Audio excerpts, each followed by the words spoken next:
pleasure to be here, and I'm very, very grateful to both Birzeit University as well as the Kenyan Institute for giving me this opportunity to come and share my work with all of you.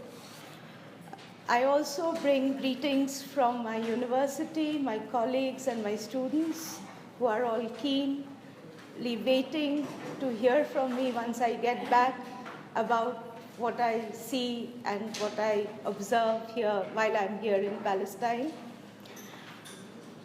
Today, what I'm going to talk about is not going to be about Palestine, but at the end, because I'm not qualified to speak about Palestine, but I hope at the end of it, what I say will have some bearing on the questions and the debates that are very much part of the political and academic reality here. So, do you mind if I sit down? It seems a little daunting standing and speaking. Can you hear? Yeah. Can you all hear me? Yeah. No? You can speak up a bit. Yeah, I'll try. I'm not a very loud speaker, but I'll try. Yeah, the rise of capitalism and the rise of nation states in history are by and large coterminous. And the contemporary debate on globalization has entailed largely two broad perspectives. The first has argued that the global integration of commodities and factors through trade and investment has somehow made the nation state wither away. It is no longer very important. It is argued that nation states have become irrelevant in the epoch of globalization, in the creation of an empire without boundaries, based on what is called the ontology of production, structured by huge transnational corporations. Am I going too fast? No, that's okay. In the neoclassical literature, the current epoch of globalization is mostly about integration into the world market through trade and investment based on the concept of comparative advantage. Thus, globalization often merges with the economic rationale for broadly what is conceived as neoliberalism, based on the idea that in the end, the aim is to have one integrated global market for commodities as well as factors that go into the production of such commodities. And so, often the idea is that all countries and all economies need to open up as much as possible, and this opening up is often attempted to be measured by giving various parametric indicators of openness. Okay? And it is argued the more you open up, the greater is your integration, and the faster you incorporate yourself into the global market, which is an end in itself. Okay. Now, the political economy of globalization is, of course, a very contested arena. If globalization is conceived, as there are several ways in which globalization is conceived, but if globalization is a concept that explains the specific developments in the world economy, say since the early 1970s, then trade expansion surely is not an indicator of globalization, because trade has secularly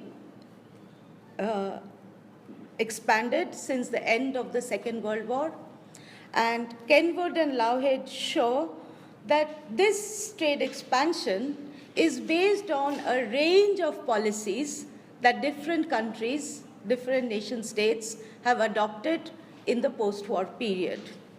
And mostly those were protectionist regimes. They were not liberal, open regimes. Okay? And in fact, the greatest increase in trade took place in this period of largely protectionist regimes. Okay? So if integration through trade is a definition of globalization, then there is no reason to argue that it is only liberal trade regimes that can be the way to integrate. Okay? Now, however, the bulk of such trade increase from 1960 to 1990 was among the OECD countries, among the advanced capitalist countries. The rise in trade among countries of the South was much less phenomenal till the 1990s. However, after the 1990s, trade grew much faster in the countries of the South, and South-South trade grew much faster than North-South trade. Okay? And so, but however, if we look at the structure of trade, what we find is that developed countries increasingly control trade in foodstuff, especially cereals, and hence, over time, countries of the South became net importers of food, except for a few exceptions which managed to grow their own food. Even if countries grew more and more of their own food, what you see is that because the rise in food demand, countries in the end turned net importers. Okay. Also, what is to be noted is that this trade was limited by an unequal world distribution of income, largely low purchasing power, and unequal distribution between developed and less developed countries. Now, what is to be noted here is, all of this is fairly well known.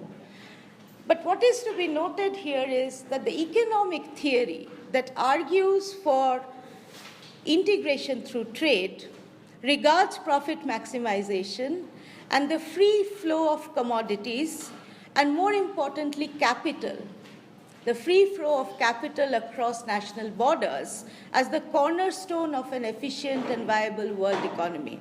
Okay?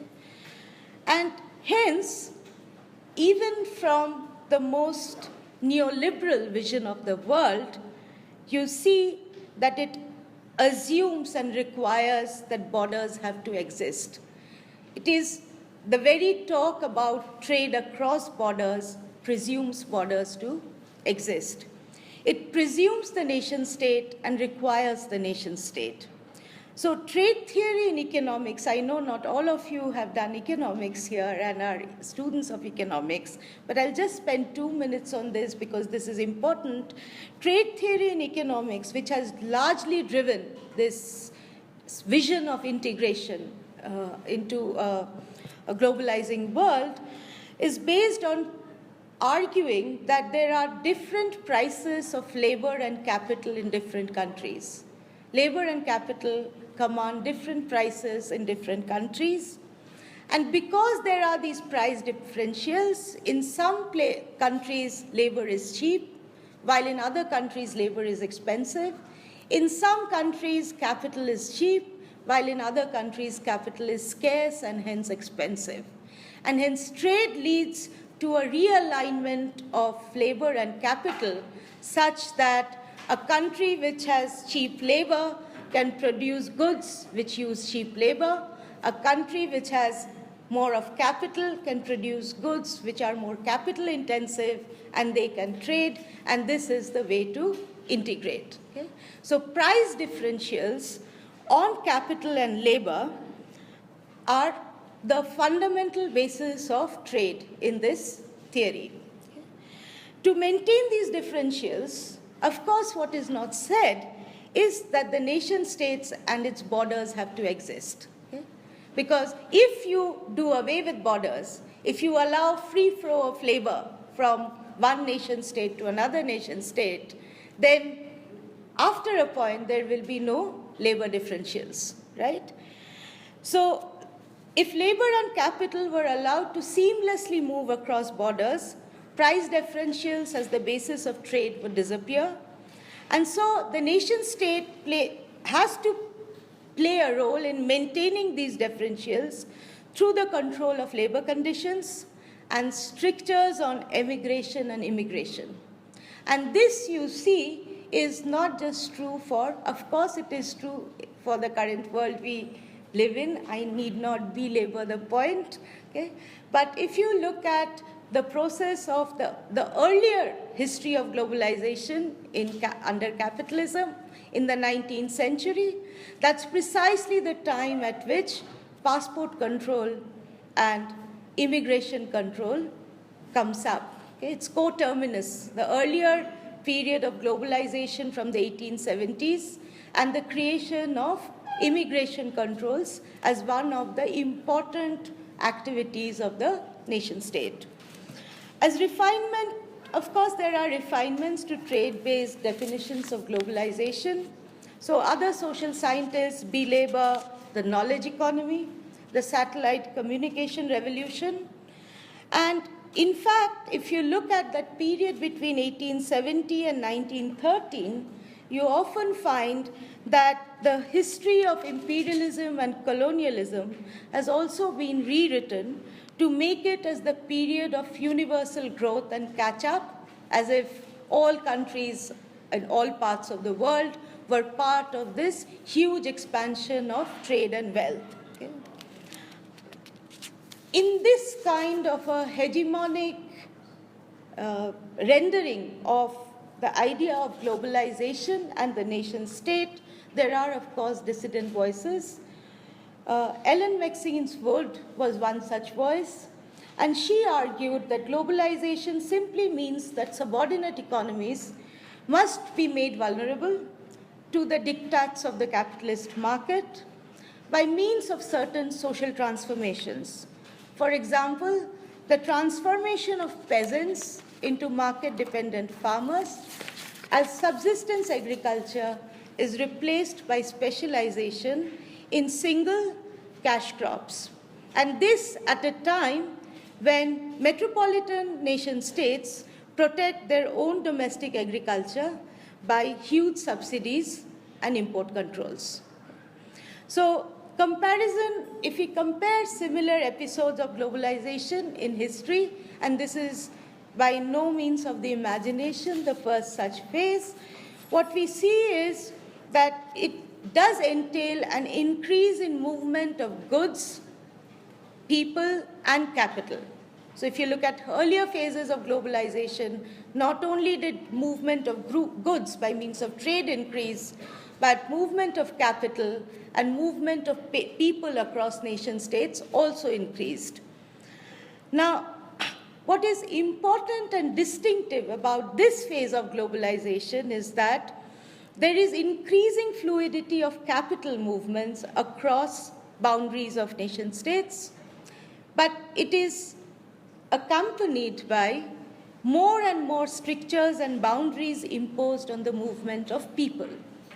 It is becoming increasingly difficult for people, especially if you do not live in certain parts of the world, certain privileged parts of the world, to move from one place to another.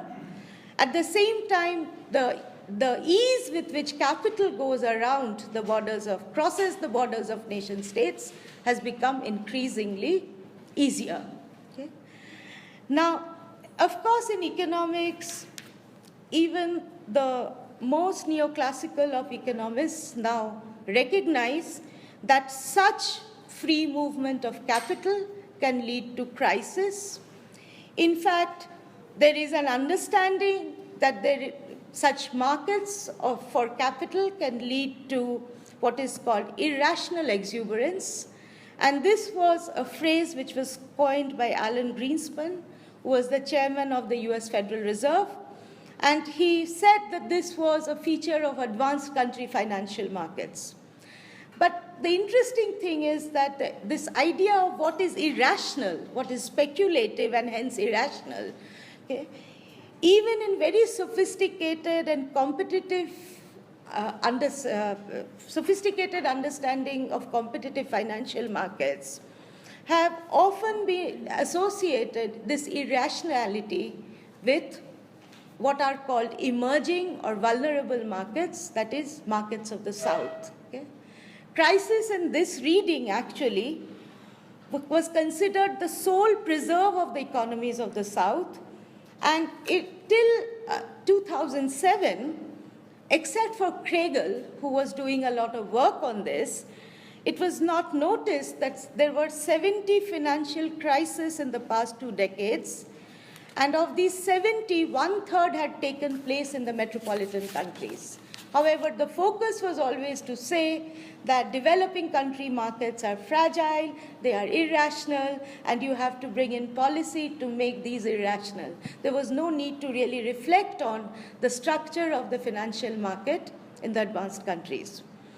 Now, this context of the fluidity of finance has often been the crux of the debate on whether nation states are in a position to intervene today in any meaningful way in the economic structures within which these societies operate.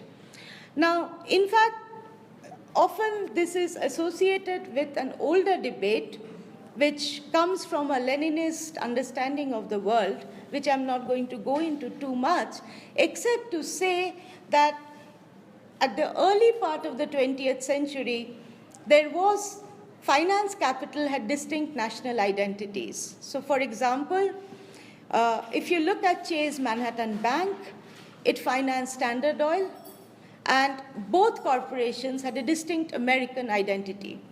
So, as part of the Rockefeller Group.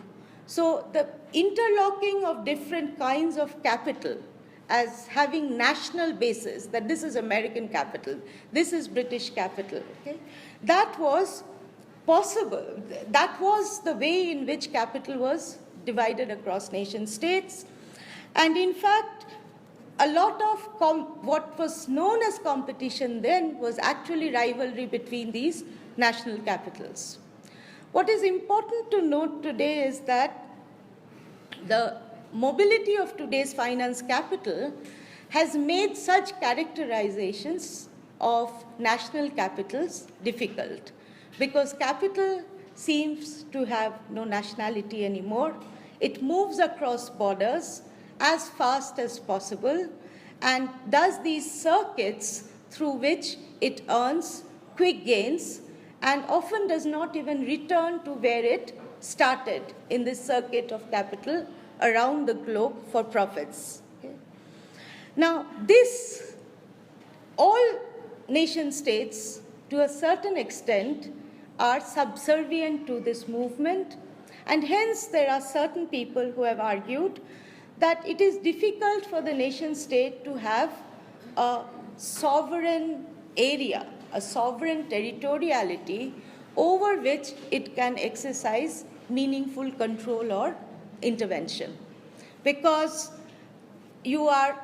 if you try to intervene in this movement, then you will be simply threatened with the capital leaving your country and moving to another country.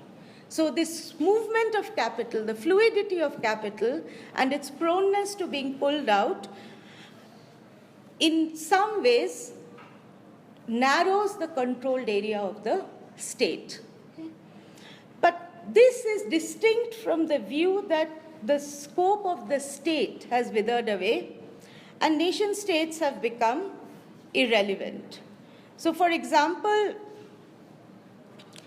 people who believe that nation states have become irrelevant argue that nation states have lost control of their national economies, currencies, territorial boundaries, and even their cultures and languages, and that macroscopic forms of power were shifting from the nation state to the global market. So we are all, irrespective of where we are and who we are just subject to the diktats of a global market, transnational corporations, and globalized channels of communication.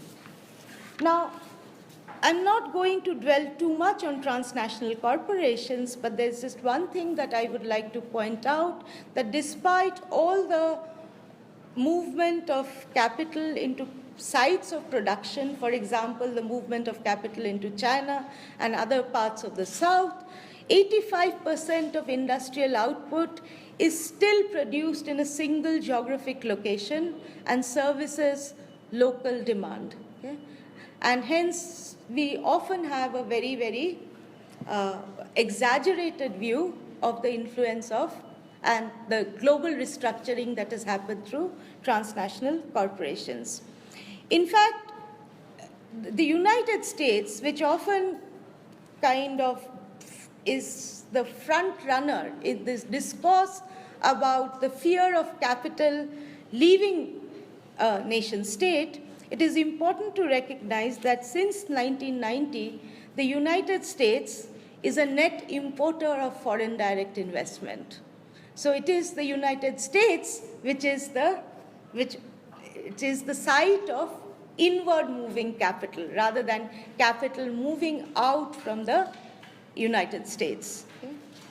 And so one has to be a little careful and cautious in this idea that, that there is no direction and no method in the movement of capital, that it is totally anarchic.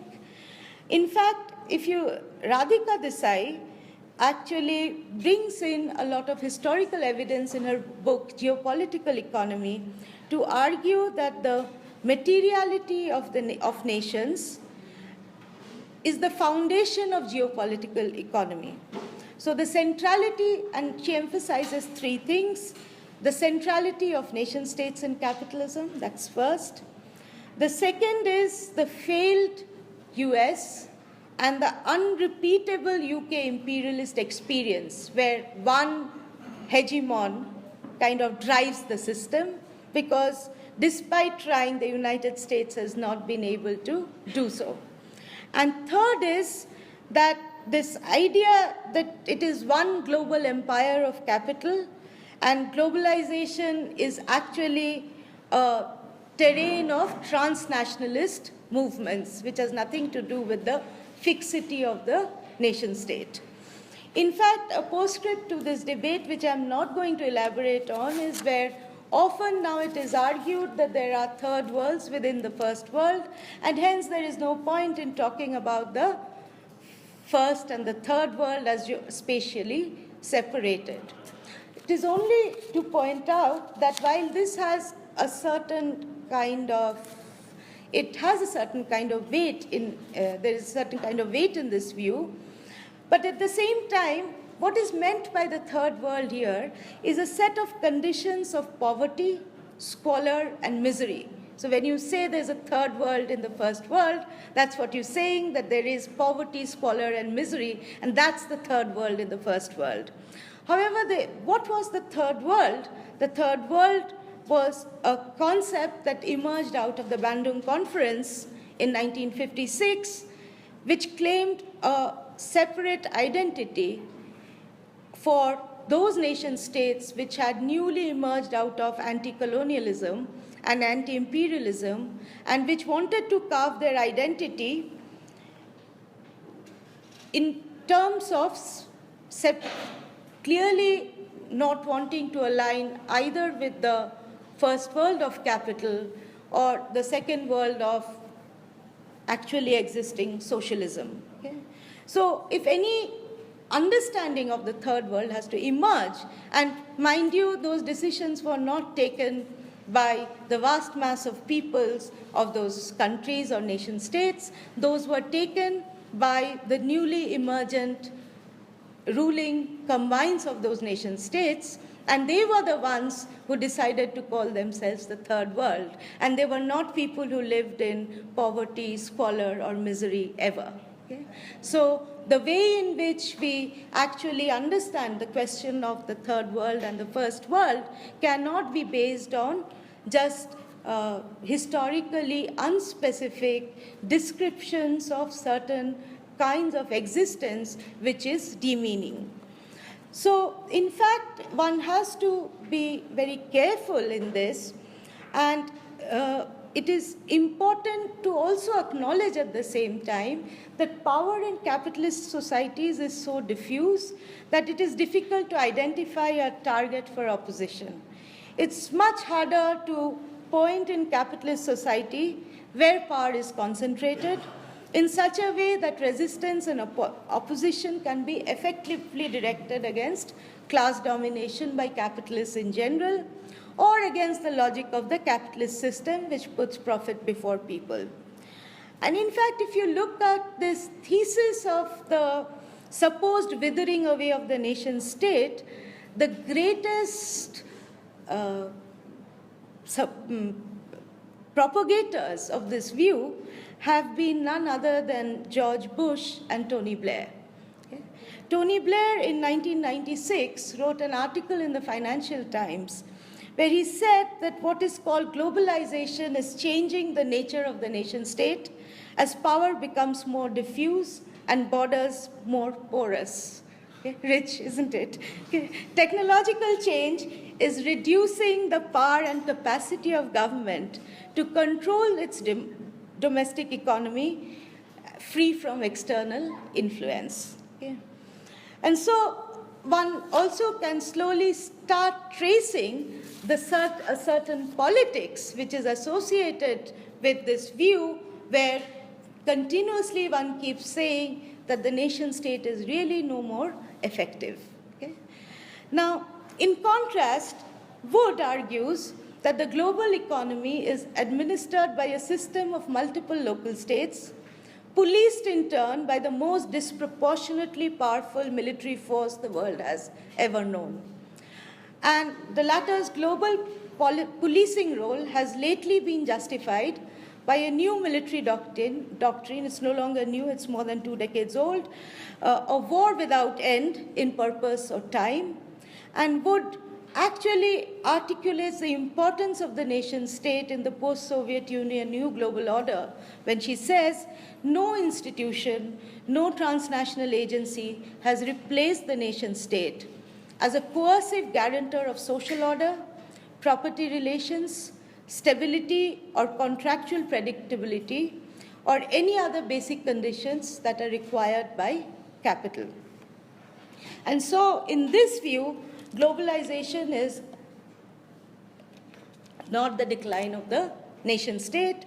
On the contrary, globalization is dependent on a system of nation states because the plurality of subordinate forces to enforce the imperatives and to create the right climate of legal and political order, the only institution that can do that is the nation state.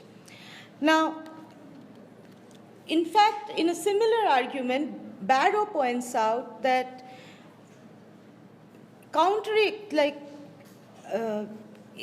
in contrast to those who see a nebulous logic of empire or network state or even a global state, actually his suggestion is that globalization in its current form is as much about preventing as it is about promoting integrated markets. Okay?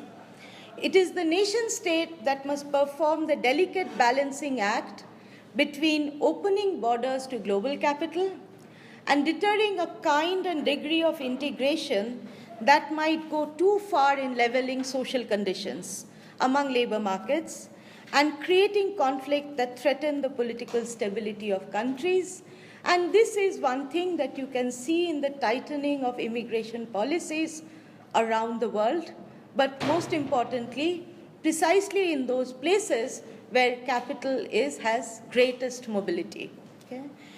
So essentially, what you have is that there is an economic worldview which argues that nation states themselves need to globalize, and they do it through 6 ways: privatization, flexibilization of labor markets, deregulation of finance, ensuring independence of central banks, exchange rate flexibilization, and adoption of fiscal austerity.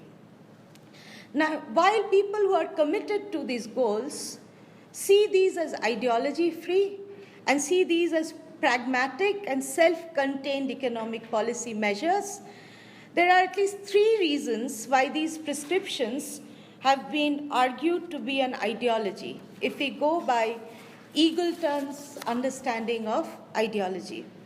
The first comes from what Eagleton calls, and what most economists in the South end up doing is what is called the moral realist perspective, which is to work on empirical data to show that these prescriptions have devastating consequences in societies which have gone through these policy experiments, from Latin America to Africa to large parts of Asia. For 3 decades, you have a huge literature that is based on this moral realist perspective.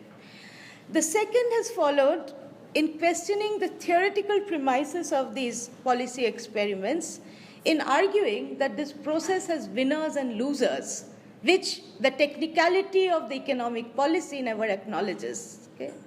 And hence, its impact has led to rise in systemic fragility and social and economic inequality. And the third perspective looks at the material basis of the ideology and looks at and argues that it is the imperative of fluid finance, which in its requirement of this seamless cross-border movement requires these 6 universal precepts, okay, of globalization. So it is the ideology of capital rather than the pragmatic needs of all peoples in all nations. Okay? Now, so there has been this contending understanding to this idea that the nation state is no longer relevant, which has largely located the question of the importance of the nation state with respect to the needs of fluid finance. Okay?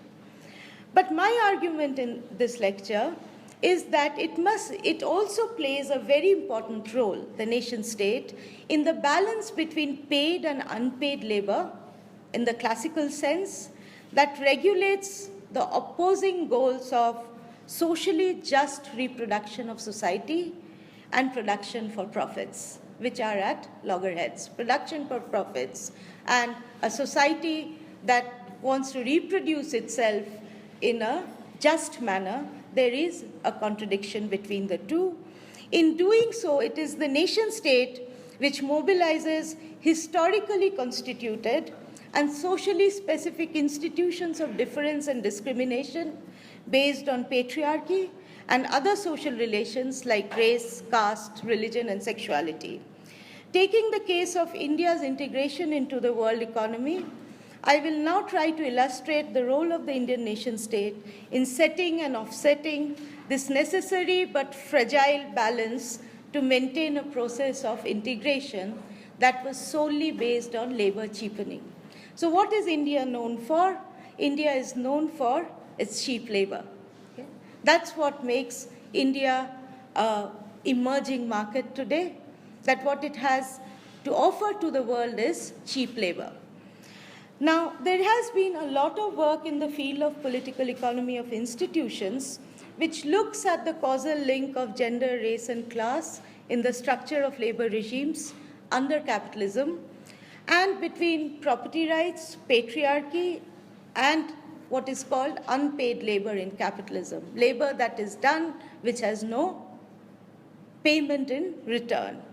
Now, the macroeconomic links of these three, that is gender, labor, and property rights, has been very central to the understanding of both continuity and change in the nature of patriarchy in the context of both developed and developing countries.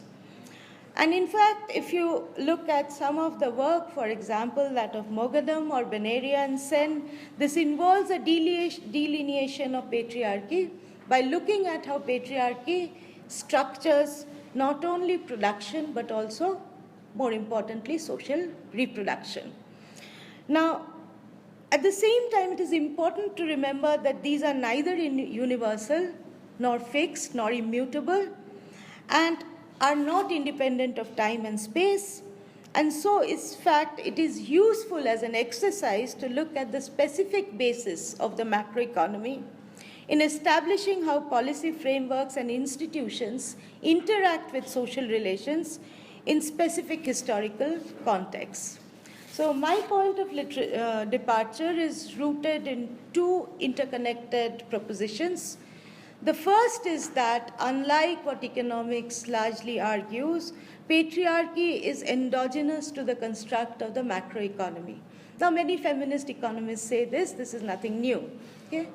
But the second is that is something that I think is also a departure from the bulk of feminist work, where the point of departure is to say that the centrality of both paid and unpaid labor, as opposed to the concept of work, because largely it is about paid and unpaid work.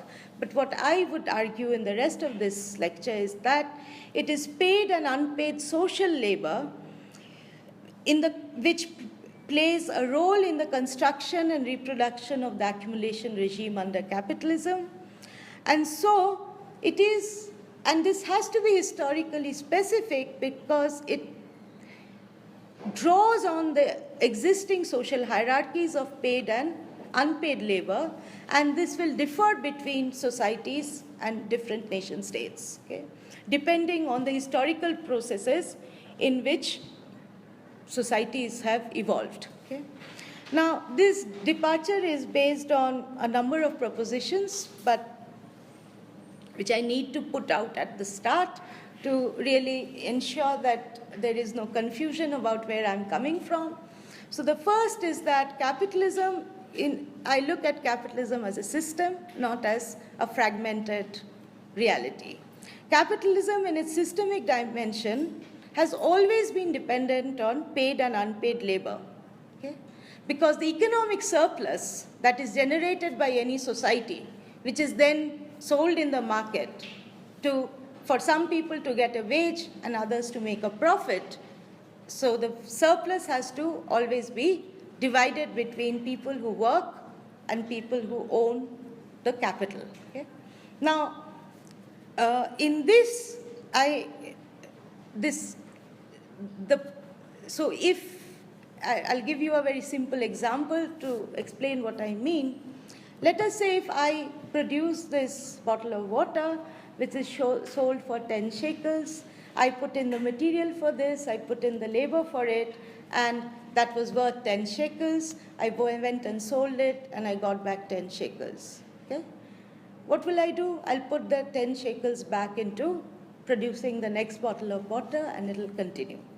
But this means that I'm going to the market, and I'm just getting the full return for all that I have put in, right? Now let us say the same process takes place in a factory where there is a capitalist who employs workers who put in labor to produce this bottle of water, and it sells in the market for 10 shekels. So let us say if the material that went into the making of this bottle, okay, not labor, the material was worth 5 shekels, then the rest 5 shekels is labor, right? Now, if the capitalist pays the laborer the full 5 shekels, then what is his incentive to be in the business? In business, there is no incentive. The only incentive for the capitalist to be in the system is to pay the laborer maybe only 3 shekels and take 2 shekels worth of unpaid labor, which then turns into profit. So this is what I meant so the wage surplus relationship, I believe, can only be explained through the relationship between paid and unpaid labor. Second, while capitalism is a global system, it functions on the basis of many institutions which have spatial and temporal specificity. This I have argued before. Third, of these various institutions, the combination of international market systems and nation states comprise the institutional terrain of the construction of the regime of accumulation in particular nation states. Okay? And the fourth is that the continuity and change in the role of paid and unpaid labor can only be studied by looking at the specific hierarchies in specific societies. It's not universal. And fifth, and this is my entry point into the second part on India, that in the Indian context, the intersectional hierarchy, for historical reasons, is constituted not only by patriarchy, but also caste and religion, in defining the relationship between paid labor, unpaid labor, and the nature of the economic surplus which is appropriated as profit. Okay? And in fact, before I go into that to show you some actual data, what I want to also point out is that there is this constitutive category now which has evolved through census definitions, which is called the marginal worker. And the marginal worker in India is a worker whose survival and sustenance depends on a continuum of different kinds of paid and unpaid work. Okay? And this in itself doesn't mean that there is an increase in productivity, and hence you need less workers, so some workers do not have full-time work. On the contrary, what it means is you have a social hierarchy which can actually ensure that you can employ people and keep them on very, very fragile working conditions and extract the same amount of work that you could do from a fully paid full-time worker. Now, of course, this is not, once again, like this is happening in various parts of the world in different ways. But that's the point, that it happens in different ways in different societies. And it is important to understand how it happens in each specific society, because otherwise one is left with this idea that capitalism has a progressive side to it, where if you can just if you can just destroy free or non-capitalist social relations, and this is the classical ideas that you just need to infuse more and more capitalist social relations, and that's how your society emerges out of the non-capitalist social hierarchies that exist. My argument is, through the Indian case, to show that it is the opposite. Capitalism has always mobilized existing social and institutional hierarchies so non-capitalist relations have been the foundation of capitalism in terms of maintaining this wage surplus ratios. So this is the story of India's integration. This is the formal factory sector, okay? The private formal factory sector, which is supposed to be India's corporate sector, is supposed to be driving India's growth engine in the current period. So roughly from the period when it is supposed to have started, the late 1980s, what I have just drawn for you is the distribution between the wage and the economic surplus. Okay? So, by the way, this is very stark, I know, I can see some of the expressions, but this is happening globally. Like if you see the data of any country, it looks like this today. But India's is particularly, I mean, that what's happened to the surplus is seen to be believed. So this is the context of increasing inequality that we are saying. As you can see, real wages and salaries are more or less flat over a 30-year period almost, while what has happened to 25-year period, while the surplus has grown in leaps and bounds. Can you just Chirashree briefly say what the surplus of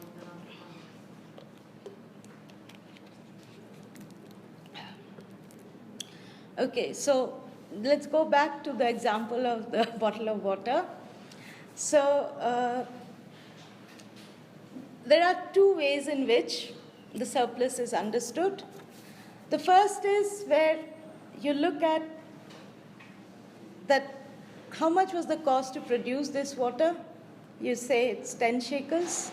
It's sold in the market for 12 shekels, and 2 shekels emerges as a surplus.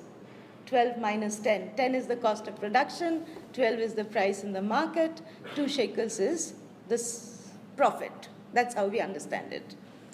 Now, there was a debate among the classical economists where it was said that if you have perfectly competitive conditions, and capitalism in the end is a system based on competition, then it's not possible to sell things for 12 shekels if it is a perfectly competitive world. So in a competitive capitalism, because if there is possibility to make 2 shekels, there will be other people who will come in and start producing, and it will bring down the price, right? So the other way of explaining the surplus is to say, so in competitive capitalism, there is no surplus that comes out of exchange. The surplus originates in production, okay? So if the surplus originates in production, then it has to be some addition that happens when the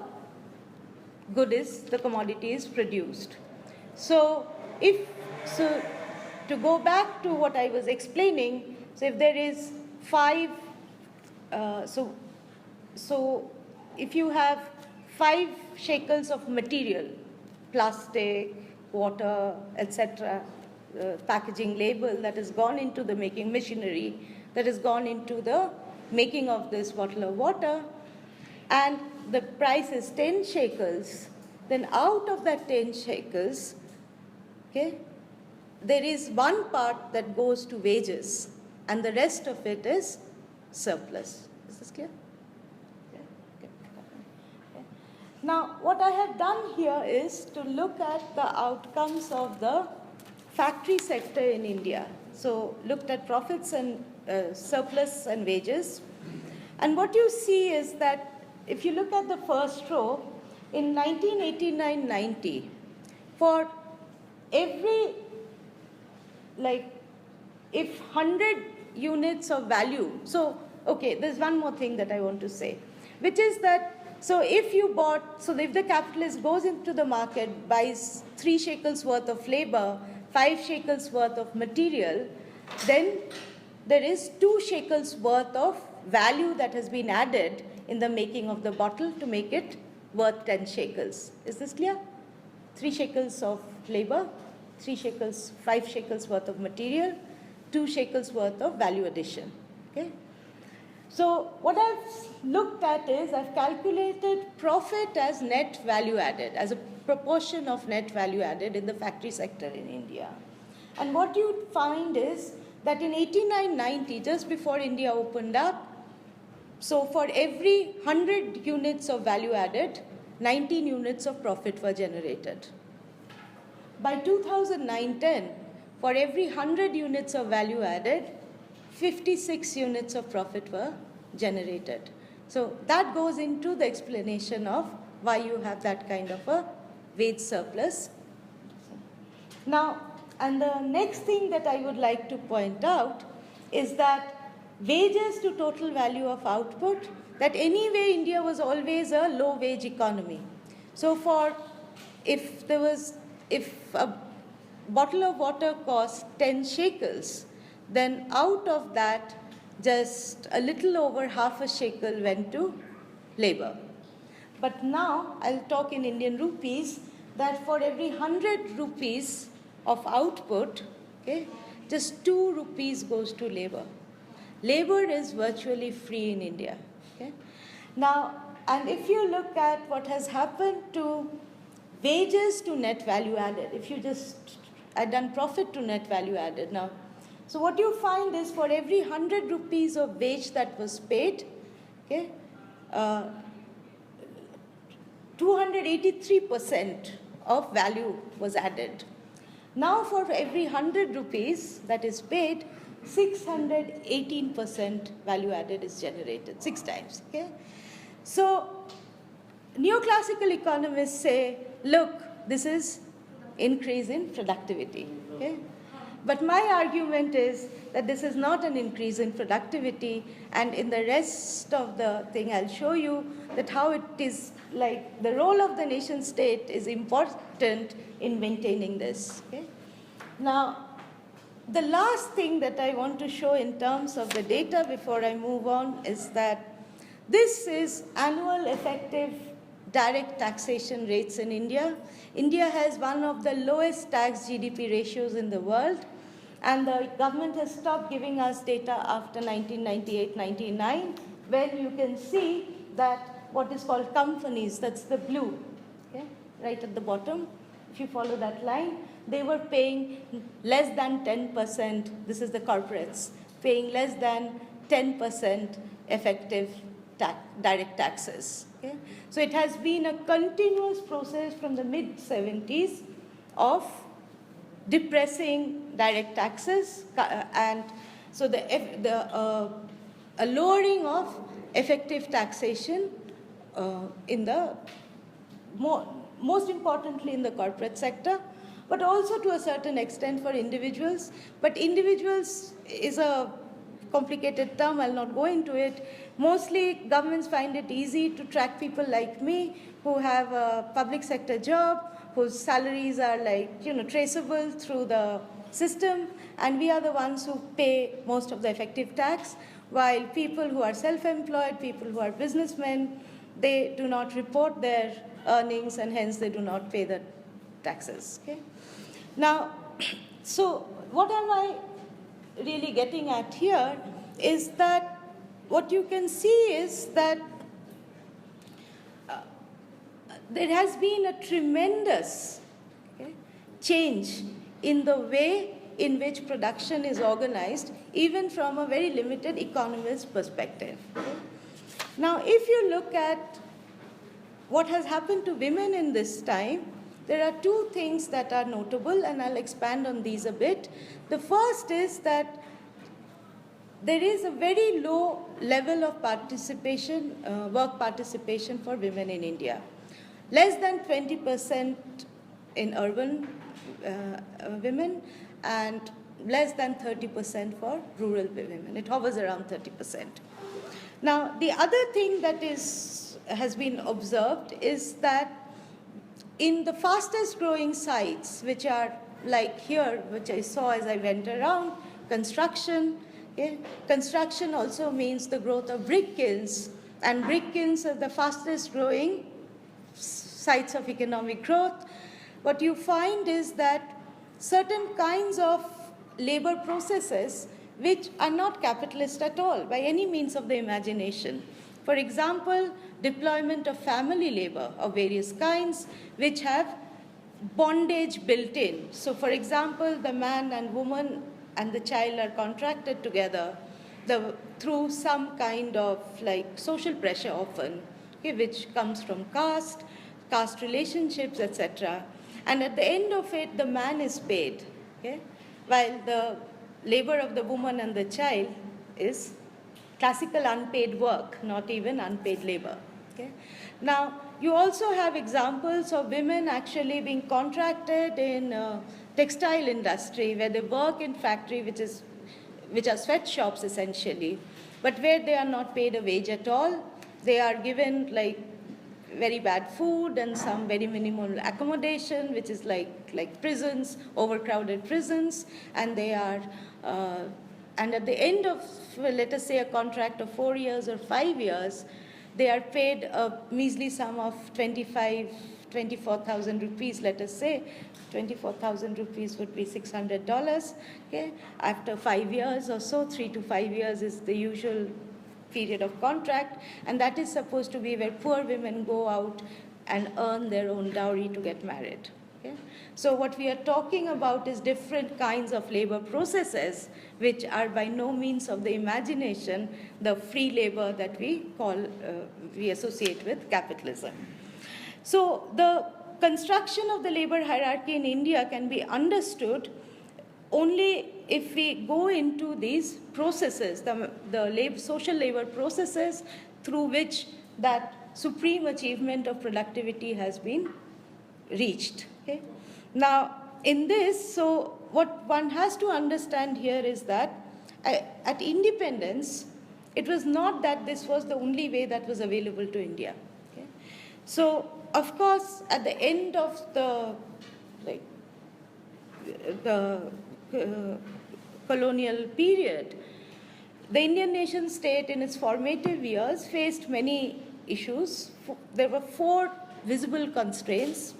The first was agrarian, the second was technology. Like, these are classic, like, third world problems, capital constraint, and of course not having enough fiscal resources to power a public infrastructure creation-led development. Now, but the most visible thing was a huge labor surplus, which did not exist before colonialism. India and China became labor surplus economies in the period of colonialism. And hence, the comparative advantage that India is supposed to have today is a creation of the colonial process through which you end up with a labor surplus.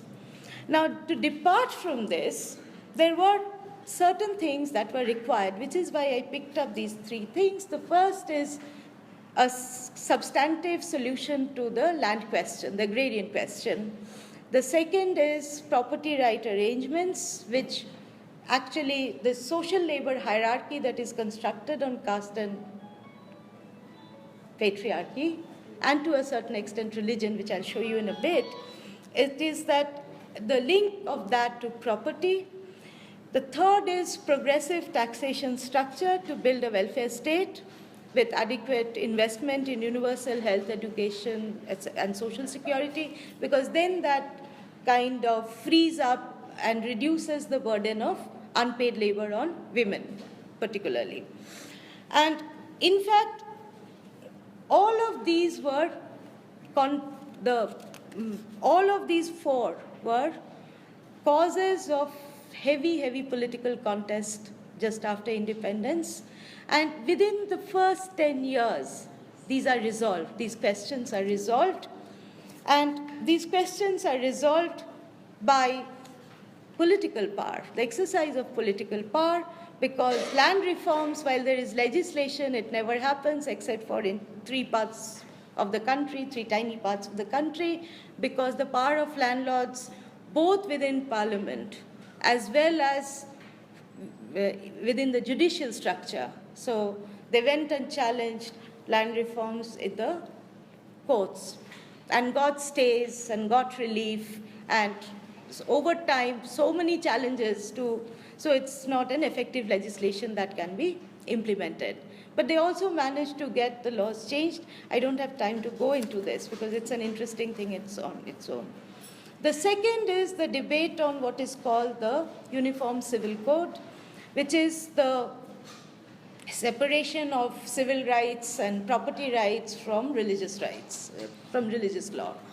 And in this, it was only the Hindu code, the majority religion code, which was made into a state code. And instead of actually separating, what it did was it basically legitimized the basis of property rights within Hindu religion. And so that meant that Hindu religion it was based on a caste structure. Who can marry whom is defined by caste rules. At the same time, obviously, so patriarchy and caste are related because it is the woman who she marries is very important, and hence the woman becomes the symbol of honor. Because if she marries outside her caste, then what she does is she brings dishonor to the clan and the caste. Now, this is not something specific to Hinduism, but what it does is it actually creates very strict bloodline rules. Okay? And women had no right to property. Women's work was only to produce sons who would then inherit property. Okay? But women themselves had no entitlement to property within these rules. In 2005, there's been an amendment, and so now sisters, if you are daughters, basically, and sisters have entitlement to property, but wives and mothers still don't have, or partners, or they don't have any entitlement to property. So what it does is, and it is a peculiar system because it privileges son preference, heteronormative marriage, And the institutional basis of the relationship is based on, because it gives tax incentives to remain within the caste-ruled marriage structure, to create this peculiar institution called the Hindu undivided family. So if you follow the caste rules, be a Hindu, and it's not about practicing a religion, it's about making sure that you marry within the caste rules, then what you have is, you have a tax incentive. You actually can create an entity which helps you to really evade taxes. So it is very materially built into the tax structure. And so you will see there is that thing called the Hindu undivided family, the HUF. Okay? There is no Muslim undivided family or a Christian undivided family. And it was very interesting how the Hindu was defined. The Hindu was not defined through any kind of religious set of rules or strictures. It was by elimination. So anybody who was not a Muslim, not a Christian, not a Parsi, and not a Jew was a Hindu. Okay? And this is a thing in itself. I could talk about it for hours, but for the purpose that I'm trying to put in here is, look, it is the civil rights and property rights, which is very much the domain of the nation state, is very important in its interconnection with actually very crudely economically incentivizing the majority religious group. Okay? Now, the third is the contest over labor laws, and in which I'll just cite one example, that in 1947, an Industrial Disputes Act was brought in. And one of the questions had been that who is entitled to labor rights? Okay? So who is a worker? This was the debate. How do you define a worker? Okay? And at that point, this version of the Industrial Disputes Act defined anybody who is in an employer-employee relationship, regardless of where it was, as long as it was in the territory of India. The person who was in a relationship where he or she had an employer was considered to be a worker. So from domestic labor to people working in roadside shops to people working in giant multinational corporations, everybody would be a worker by this definition. It's not difficult to see that this was very vigorously resisted, and so all the chambers of commerce, the colonial capitalists had this chamber of commerce which was called the Associated Chamber of Commerce. The Indian capitalists, when they were emerging, had a different chamber of commerce which was called the Federation of Indian Chambers of Commerce and Industry. There was also fragmentation among the Indian capitalists. They had multiple chambers of commerce. But on this one question, everybody stood united. Okay? Everybody stood united to say that this formalization of all employer-employee relationship is completely unacceptable. They argued that by this, what you are doing, they told Parliament, a university, a hospital, a restaurant, a boarding house, a shop, a circus, a theater, a zoo, a charitable institution, and even an educational institution. People here will now be called workers. If a liberal interpretation is given to the definition, it will be within the law to include a church, a temple, and a mosque, and all other places of worship, and even a private dwelling house, domestic labor. Okay?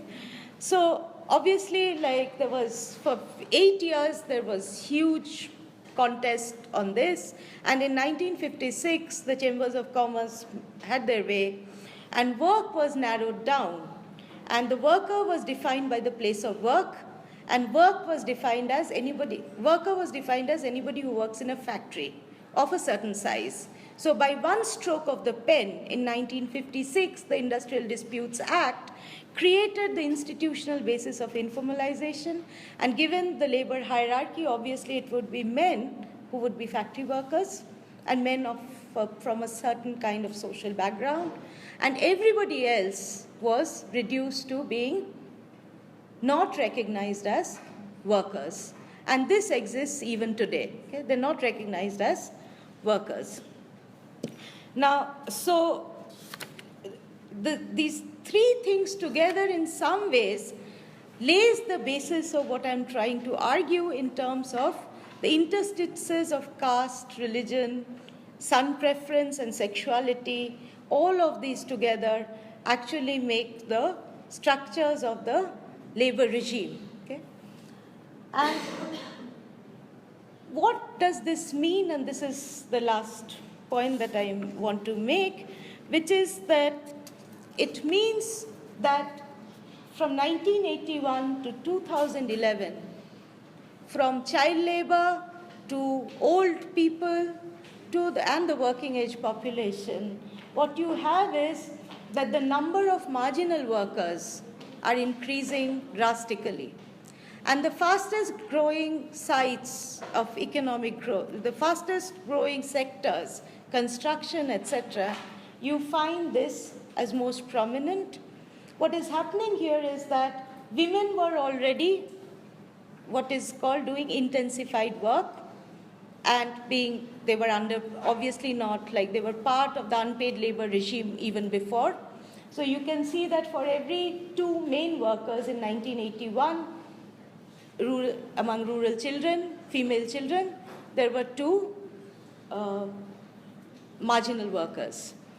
It's the same for women across the various categories. But for men, it is amazing to see that from 1991 to 2001 and later, there has been a huge marginalization of the workforce. So what had happened to women from 1947 to 1981 is now happening to men in terms of intensification of the work regime, more and more unpaid and underpaid work, and hence for every 11 male workers, let us say in 1981 among children, you now have only 1 main worker. Rest are, the ratio is now 1:1. 50% are marginal workers. Similarly, if you look at the adult workforce and the senior citizen workforce, it is even more drastic, the fall. Like if you had 100 main workers for every marginal worker in 1981, today you have hardly 6 to 12 main workers for every marginal worker. And as I said before, that marginal work does not mean that there is not enough work. This is the main contention about productivity, right?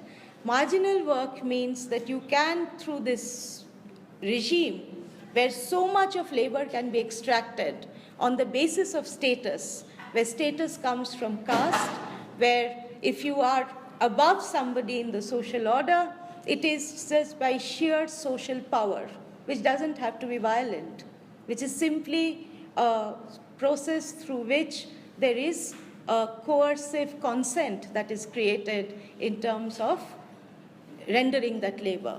And there's one more way in which this can be understood, which is that what you have is, in the end, a wage structure in which, for example, occupations which are directly lower down in the labor hierarchy, which are directly related to class, for example, cobbling, blacksmithing. Okay? These are the occupations in which wages have declined. So when you saw that wage surplus thing, it is not that across. So there are certain occupations like mine, in which wages have increased, but real wages have not increased too much. But if you look at occupations right down at the social hierarchy, what you find is a decline in real wages in the last 10 to 15 years. So all of these together, now if you look at this,